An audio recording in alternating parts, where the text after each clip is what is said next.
So I walked towards this lady, and I had my hand outstretched. I was going to shake hands with her. But as we got close, she stepped inside that handshake, and she took me in an embrace. And she hugged me like grandmas hug you. You know that you're loved when a grandma hugs you, and not those skinny grandmas at risk of being blown away, but those grandmas full of love and full of life. And she put her head on my shoulder, and she started to cry. And I could feel her tears go through my shirt and onto my shoulder. Now, I'd never met this lady before. We were in Thailand, and she was an Australian. Now, what I learnt was this lady had lost her daughter in the Boxing Day Tsunami. But we found her, but she was dead. Now, her daughter was on the holiday of a lifetime. You see, it was her honeymoon. So this lady that I was hugging, she lost her daughter, and she also lost a son-in-law. Well, we found him, but he was dead as well. And this couple had been together for a number of years before they got married. And 6 months prior to the wedding, they'd received some pretty special news. That was they're going to be parents. Well, of course, the baby died as well. So this lady that I was hugging, she lost her daughter, she lost her son-in-law, she lost her future grandchild, and she lost any hope of any future grandchildren because her daughter was an only child. Now, this hug that I was receiving from her, it should have been for her daughter, it should have been for her grandchildren, but it never would be. And this represented the beauty and the tragedy they faced each day working in Thailand. And this photo here also represents the beauty and the tragedy of Thailand. And down the bottom of the photo is a breaking wave. And I arrived on PP Island on a helicopter, and I stepped off and looked out at this vision, and I thought, this is just stunning. I have to take some photos because when I go back to work, people aren't going to believe where I've been sent to work. But I walked 180 degrees around the other side of the helicopter, and this was the destruction on PP Island. And this is so typical of those places that I've been to do the type of crisis work that I have. And I could replace this with photos from Paddy's Bar or the Sari Club after the bombings, because the level of destruction there was just the same. So working in these areas, we're presented with a lot of unique challenges. And to meet those unique challenges, you have to have unique solutions. So I left the police at the end of 2008, and the last 2 years before I left, I spent my time on secondment working with the National Institute of Forensic Science. And my brief was, for the initial 12 months, was to go there and write a thesis on counter-terrorism. And in particular, I was focusing on CBRN, which is chemical, biological, radiological, and nuclear. And I was looking at what were the threats, what were the trends coming out of places like Iraq, and then what we should do as a forensic community to meet those threats and trends.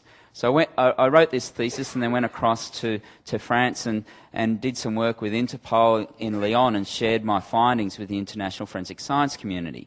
And following that secondment, it was extended another 2 times, and I worked with the United Nations Office of Drug and Crime throughout Southeast Asia in a leadership and counter-terrorism capacity building role. The whole time I was working in this space, there was this one recurring theme that kept coming up. And that was, hope is not a plan. We just can't hope that something won't happen. But there's only so much contingency planning you can do when the challenges are so unique. And the challenges that we faced in Thailand were on the scale that had never been seen in this field before. There was somewhere between 250 and 300,000 people who lost their lives as a result of the tsunami. We went across to what's called disaster victim identification of the people who died. And in Thailand, there was 5,395 people that died. This was the world's biggest ever DVI that had been undertaken. Thousands bigger than 9/11, therefore thousands bigger than anything that had been seen before. And the very scale of it just presented a lot of unique challenges. And how do we meet those type of challenges? Well, it's about building teams. And in these environments, we have to build the teams very, very quickly, because we normally deploy internationally for about 4 or 5 weeks at a time. You don't have a lot of time for team building exercises. You don't have a lot of time to take people away for a love-in and get to know one another. You just have to start functioning so very, very quickly.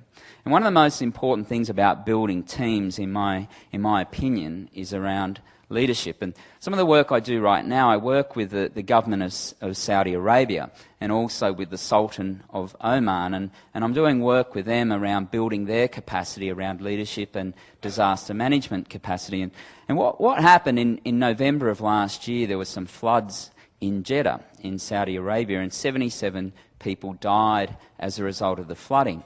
But the main problem was that there was no leadership. Because they've got teams, they've got all of the lead agencies who respond to these crises, but there was no overall leadership as to who was going to run these organisations. So in times of crisis, they spent the first week in this competition trying to sort out who had overall control. So you can have teams, but unless there's a strategic plan, unless there's a clear direction, unless there's leadership, those teams won't be as functional as they could be. And some of the things around leadership that's come up for me is I think there's two types of leadership that exist within our organisations. There's positional leadership and leadership without authority. So positional leadership is pretty clear. When we look at the organisations that you represent, look at the org chart and you can see who's at the top, and you cascade all the way down and you see where every person sits. But does that mean in times of crisis, in times of challenge, or in times of growth, that your leaders are only going to come from those top positions? Because in my experience, true leaders are identified by their actions and their reactions. It's what people do, not the positions that they hold, that really makes a difference. Now, when the Australians were invited across to Thailand, there was no conditions attached to our deployment. We didn't say we'll only come across if we can hold these certain positions. But after arriving in late December, the Australians held every key leadership position from December 2004 to April 2005. There was 36 countries that were represented, yet the Australians held every key leadership position. So what was it about what the Australians did that put us into those positions? And then what happened in April 2005 if we're doing such a good job? We'll do that second part first. You see, Alexander Downer was the Foreign Affairs Minister in January of 2005, and he spent a lot of time across in Thailand. He was very supportive of the work that we're doing. But come April 2005, we had a different minister who came across, and he didn't like the look of what was represented. And what he didn't like the look of is the Australians were so overrepresented in the management structure, yet so underrepresented in the number of people that we lost. Because as a country, we lost 25 people to the tsunami. Now, the Germans lost 500. The Swedes lost 500. The Thais lost 2,500. Yet the Australians were running this entire operation. So this minister asked us to step down. The interesting thing was, it wasn't pressure coming from any of these other 36 countries. It wasn't pressure coming from the Thais. It was the Australian government. But what did we do well that put us into those positions in the first place? Well, what the Australians did well is they were present where those challenges were being faced. Because as a leader, if you want to understand the challenges your team are facing on a daily basis, you need to be back there where they're facing those challenges. One, so you can understand what's going on, but more importantly, when you're back there and when they see you, they then believe that you understand the challenges they're facing on a daily basis. And this is what the Australians did so well in Thailand in those early days. They were present where the challenges were being faced. So you look at some failings of leaders in this current environment, and you look at the report that come out of the Royal Commission into the fires in Melbourne last year, and the criticism of those leaders. And what was it about their leadership? It wasn't about the decision to stay and go. The criticism was about their lack of presence. And I think when we look at leadership, there's what I like to call executive presence. There's leadership of brand, there's leadership of team, and there's leadership of self. And you look at some of the high-profile failings of leaders at the moment, and you question, where is their leadership of the brand? We look at Tony Hayward's leadership of BP in that crisis. To go sailing 9 weeks after the event, there was no executive presence, leadership or brand. And you look at some of the other failings that have occurred, and you can see this is what's going on. But this is what the Australians did so well in time. They were present where those challenges are being faced. Because if you're back there, your team sees you, they then believe that you understand the challenges they're facing. Now, one of the things that's really important to me working with organisations or taking teams into these situations is being very clear around why we do what we do. And I think this applies on an organisational level, on a team level, and on an individual level. And organisations are good at setting up their statement of values or a vision statement and say, this is what we're about. And it's good if you've got that congruence, if the team understand why that direction's been chosen and how you're going to get there. If there is that congruence, good chance of being successful. But as I say, I think this applies on an individual level as well. So what's it about for me? Well, when I joined the cops 20-odd years ago, the idea of working internationally and spending a lot of time away from home was never on the cards. But after the work we did in Bali, we'd pretty much cemented our role that if something else happened in Southeast Asia, we'd be called upon to go and assist. And that's exactly what happened after the Boxing Day Tsunami. I was on holidays on the south coast of New South Wales. I got a phone call. They said, can you come back to work and can you head overseas? I said, sure, not a problem. And when I went, there was immense support for my family and from my family. And I don't know if you guys can take yourselves back 5.5 years, but those events absolutely captivated our attention. It was the lead story of all the electronic media, the print media, and we wanted to know what was happening in Aceh, in Sri Lanka and Thailand. And then there was this unprecedented outpouring of support for the people who had lost so much. So I spent a bit over a month over in Thailand in January, and I came home and I flew home alone because the team I'd been working with had come home before me. I'd stayed to do a handover to the new incoming team. I arrived back into Sydney. It was 6 o'clock in the morning. And I got off the plane and I was walking up the aero bridge, and as I get towards the top of the aero bridge, there are 4 people standing there. They're clearly waiting for someone, and 3 of them are dressed in suits and one of them's in customs uniform. Now, the thing that concerns me most about the presence of these guys is one of them is a work colleague of mine.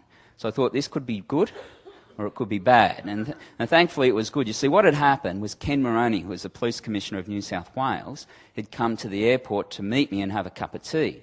As a sign of the leadership of Ken, he gets up at 4 o'clock in the morning, travels to the airport to meet me. And it wasn't something that was paraded before the media. He wasn't meeting a large contingent. He just saw the value as the leader of the organisation to come to the airport.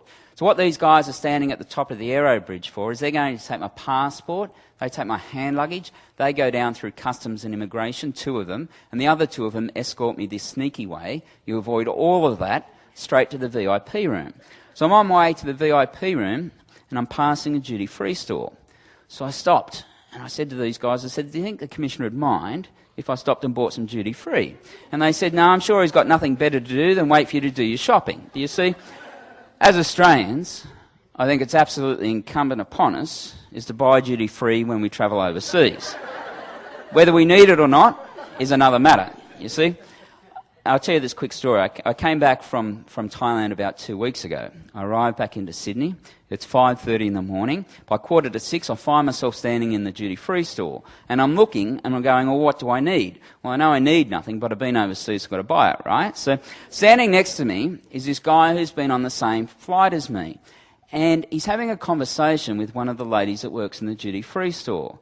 Now, I'll describe her and you'll know who I mean. She's the type of lady that works in somewhere like David Jones or Myers and sells perfume and lipstick and cosmetics and looks absolutely glamorous and far happier than anyone should be at 6 o'clock in the morning, right? So she's standing there and she's asking this guy questions that's been on the plane with me.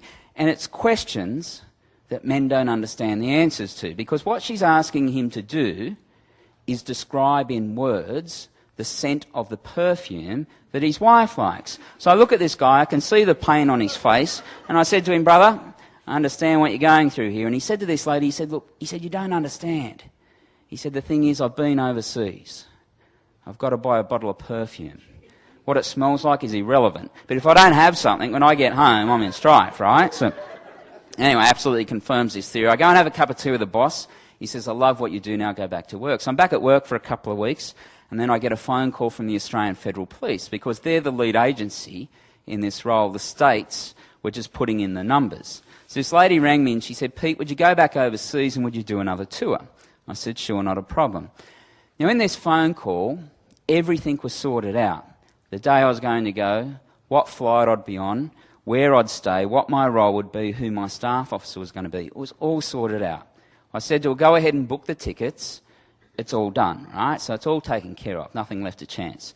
So two things are going to happen when I hang up the phone. The first is I'll walk out of my office into my boss's office next door, and I'll say to him, I'm heading overseas for another 4 or 5 weeks. He said to me, cool, enjoy yourself. And the other thing is this lady's going to ring up and book the tickets. So it's all done, right? So I went home and I said to my wife, I said, Nick, I've been asked to go back overseas. I said, but before I make any decisions here, I want to understand how you feel. I said, because your feelings are incredibly important to me. Just because we do different things doesn't... This lady's got a look on her face here at the front land. She's not impressed. She's looking at me going, I don't like you anymore. Anyway, I went and did this tour, and back at work again, and another phone call from the AFP, and they said, would you go back and do another tour? I said, sure. When I was going over, I was leading the Australian team, and on the last occasion I was leading an international team. And the significance of that has never been lost on me. I went home and I said to my kids, I've got 3 kids, and Jack's my little bloke, and he was 7 at the time. I said, mate, I'm going back overseas. And he said, Dad, please don't go. He said, why do you go? He said, we miss you when you're gone. So I thought about this, and I thought I've got to be absolutely clear around why I do what I do. So I got my 3 kids and I sat them down and I said, what happened on Boxing Day? I said there was families just like us in Thailand on holidays. I said it was 10 o'clock in the morning and they were on the beach and they were having a fantastic time. And then the water went out. And when that water went out, it stayed out for up to 10 minutes. And then when it came back in some places, it was 10 metres high. Now, of those families that were on the beach, there were some kids that survived, there were some mums and dads that survived, but there wasn't many families that survived intact that day. So I said to my kids, I said, think about these kids who are now alone in a foreign country and how frightened they must be. They're alone and they're scared. And they'll stay in Thailand until someone helps them return to the country that they've come from. But when they go home alone. Because if mum and dad have died, they're now frozen in a body bag in a shipping container. So where do the kids go on a special day like mum's birthday to lay some flowers? Because until we identify them, they don't go home. Or where do they go on a special day like Father's Day to let some balloons go?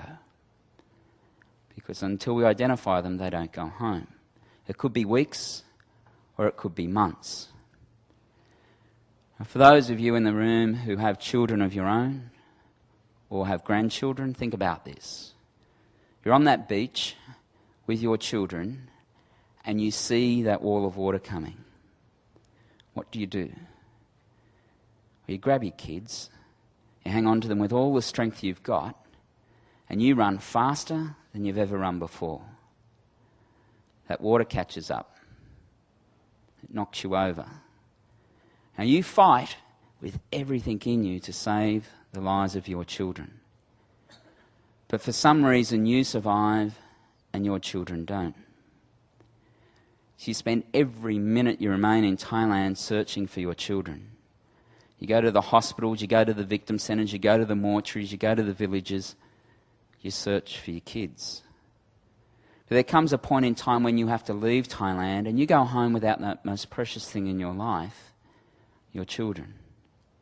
And when you get home, you hope every day that someone's going to ring you and say, it's okay, we found your kids and they're alive. But common sense tells you that's not going to happen. Common sense tells you your children have died. How do you possibly start to move through that until you know that for sure? So I said to my kids, I said, this is what I do. I go overseas and put in place a process that will identify the mums and dads, identify the kids so we can send them home. Now, when we have a hard day working in this environment, as you inevitably do, you have to understand why you do what you do. And for me, it's represented by this little guy on the screen. His name's Alexander, and he's 15 months old. As a dad, every day that little guy spends frozen in a body bag, in a shipping container is too long. I want to identify him and I want to send him home. Now, I started this by saying, as organisations, we have statement of values and we have vision statements, and we can say whatever we want. We can say we're the greenest, we're the cleanest, we're the safest, we value our clients, value our staff more than anyone.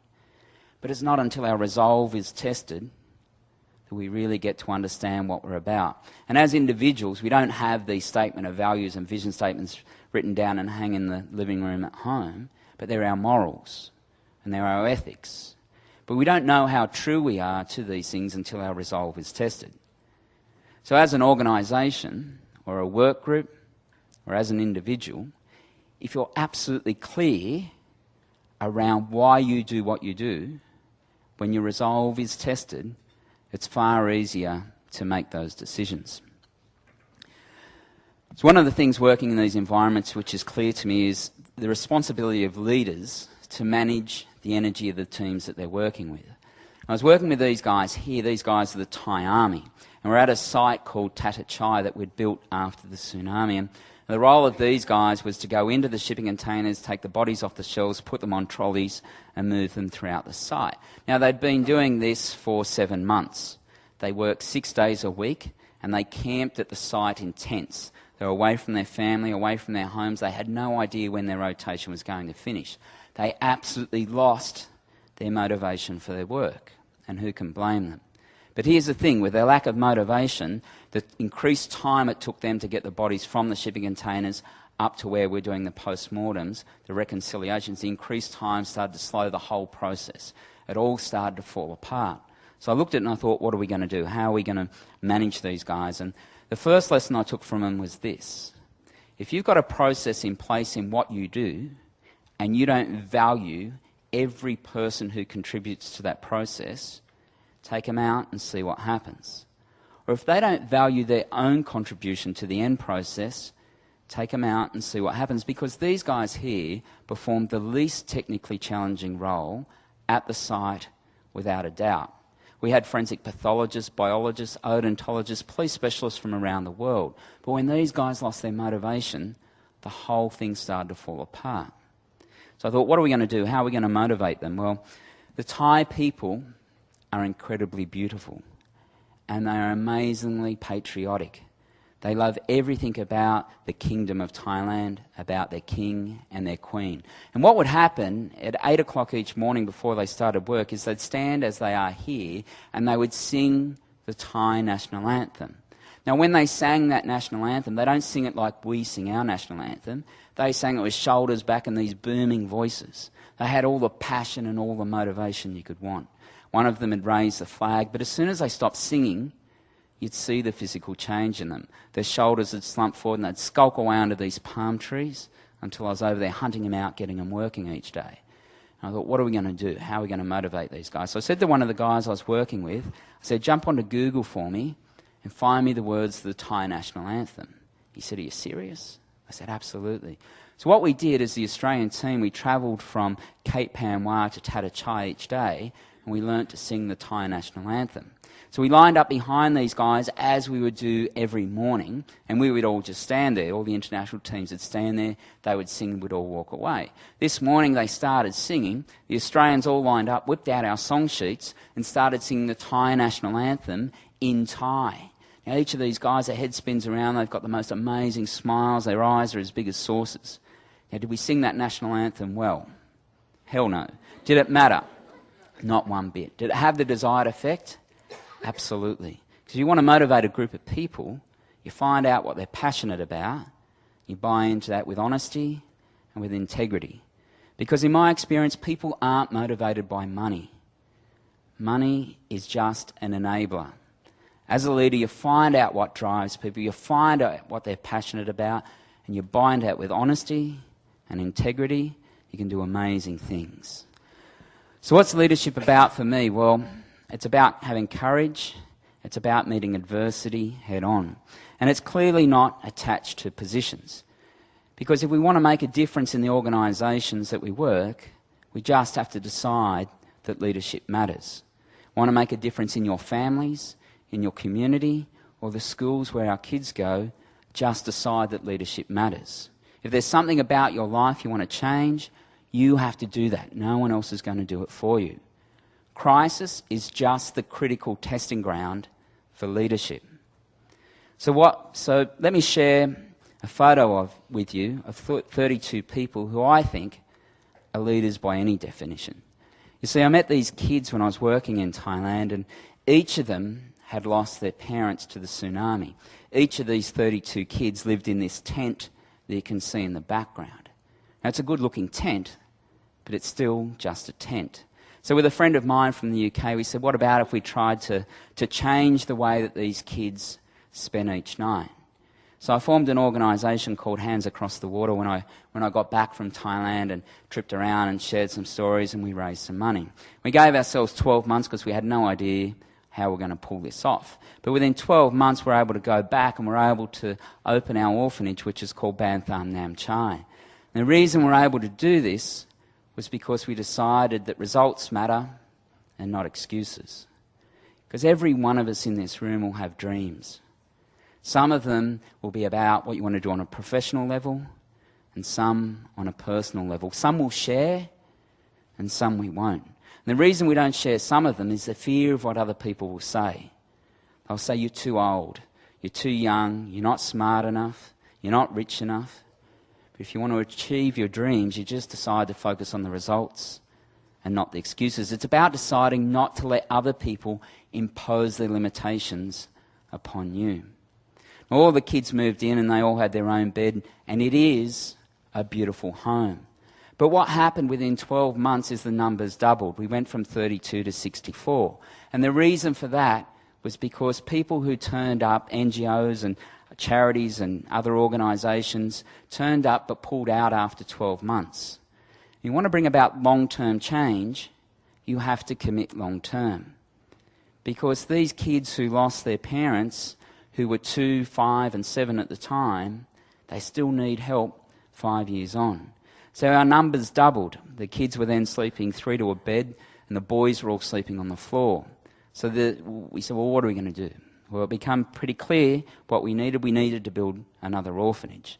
So this is what we built, and this is located right next door to the first one, which is in the back right-hand corner. Now, all the girls moved into this. They all have their own bed. No one sleeps on the floor anymore. They all have their own wardrobe. It is a beautiful home. And as you can see from looking inside, it's full of life, it's full of colour, and it's full of love. Now, little boys love to run fast. And little boys love to run real fast. And this little superhero here was in the race of his life. Or to be more accurate, it was a race for his life. You see, he was running from the tsunami.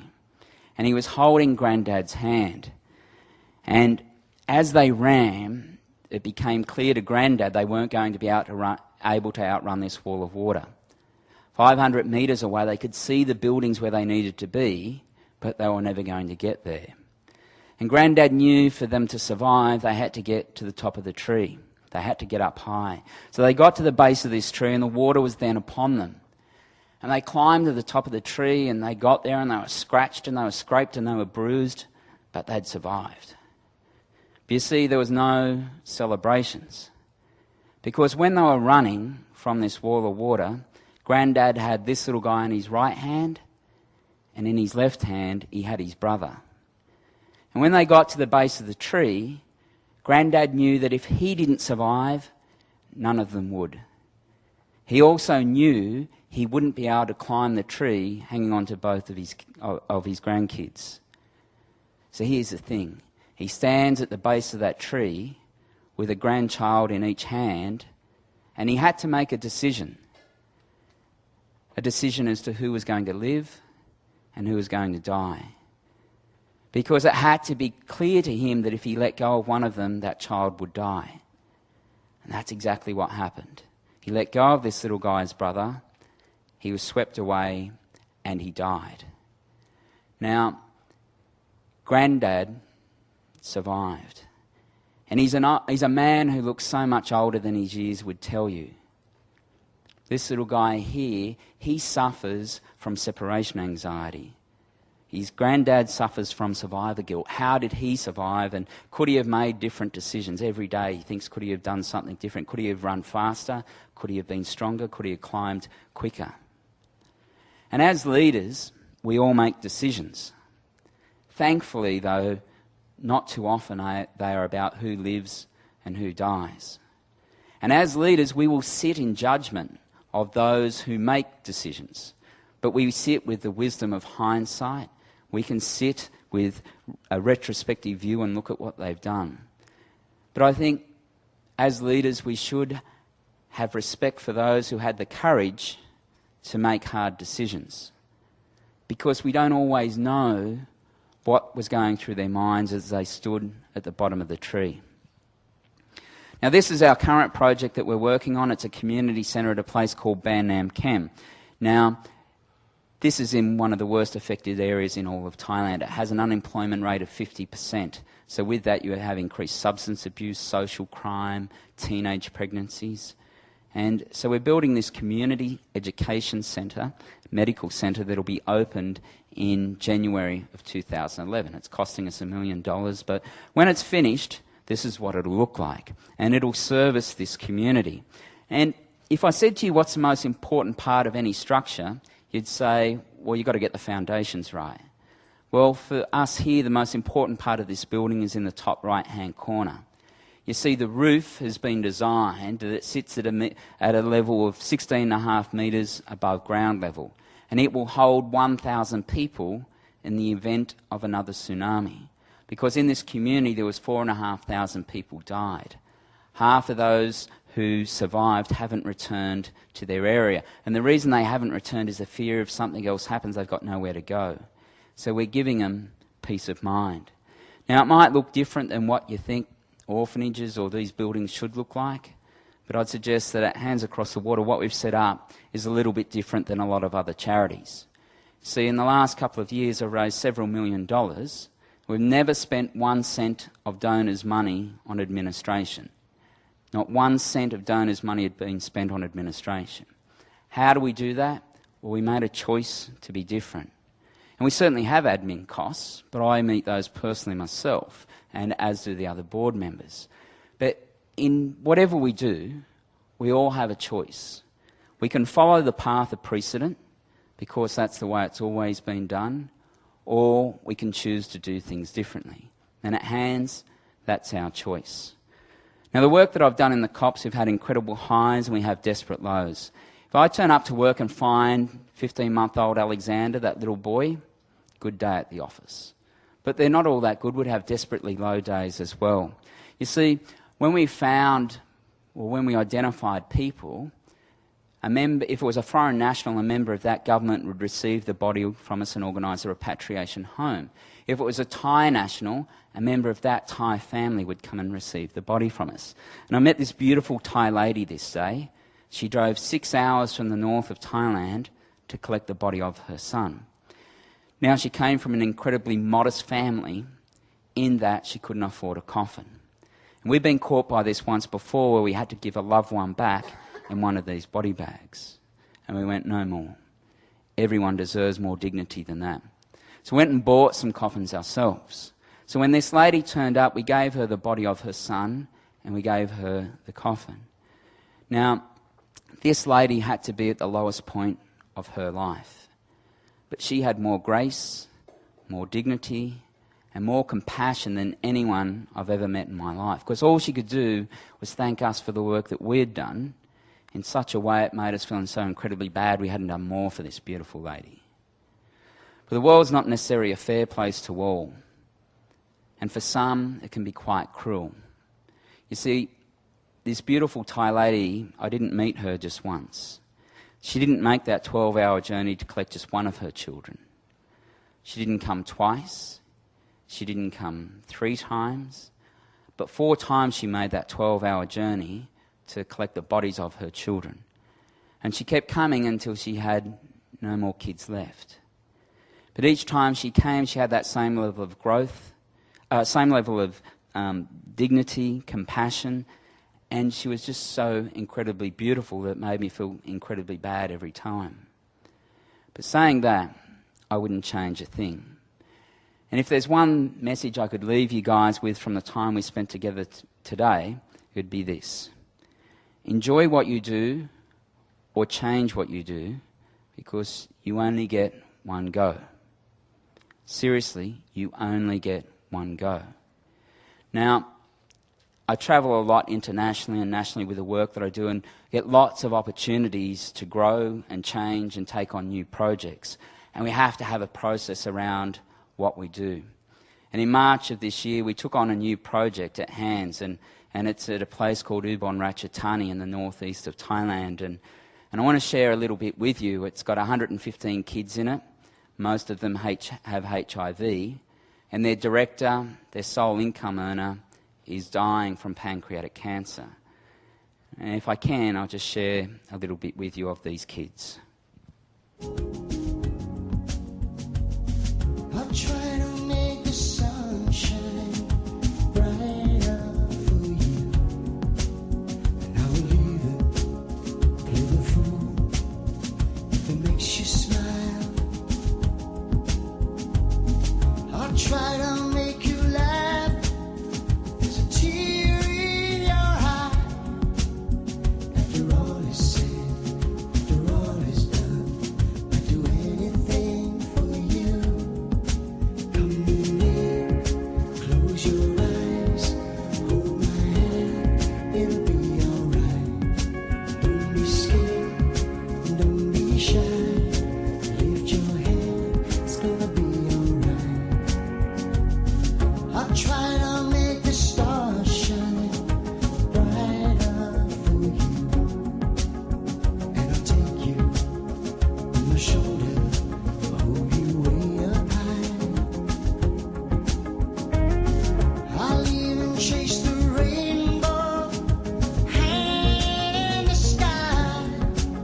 'Cause after all is said, after all is done, I'd do anything for you. Come with me, close your eyes, hold my hand, it'll be alright. Don't be scared, don't be shy, don't be shy. Lift your head, it's gonna be alright. Through the eyes of innocence, you will find, you will see. There'll come a time it all makes sense, and you won't know, but it will show inside, deep inside.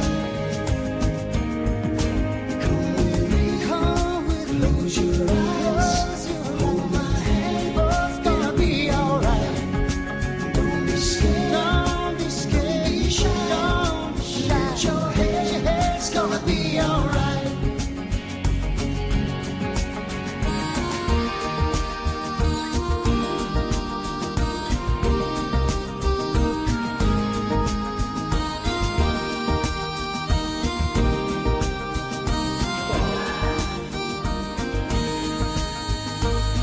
I'll try to make the days last longer for you. From the daybreak to the sunset, to the end of time. I'll keep you safe, away from the heartache. 'Cause when all is said, when all is done, I'll do anything for you. Close your eyes, hold my hand, it'll be alright. Don't be scared, don't be shy. We can't help everyone, but we can all help someone. I'll leave two things with you.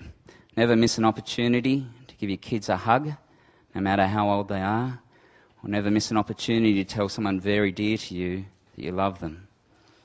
Thank you, Lan, and the girls from Ovations. It's always a fantastic time to hang out with you guys, and it's been an absolute pleasure. Thank you.